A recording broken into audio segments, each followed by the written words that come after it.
Dobre, pán veliteľ, požiadam vás, toto bude výtlačok pre mňa, prečítajte si ho, požiadam vás o podpísanie a na ďalšej strane je to isté vyjadrenie odo mňa a môj podpis na zadnej strane. Máte štúdií, to neprečítam po ňom. Môžeš to prečítať, Juraj, prosím ťa? Áno.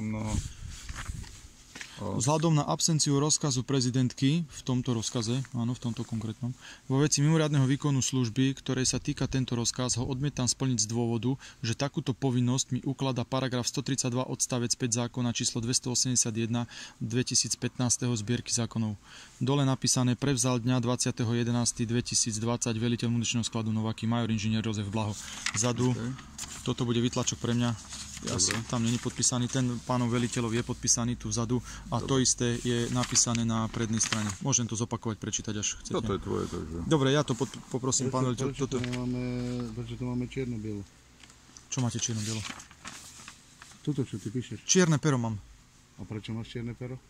Lebo také som mal po ruke, pri sebe. Modré, no. Dobre, dajte, tak vám to prepíšem na druhú stranu. Aha, dobre, v poriadku, pokiaľ je toto problém. Dobre.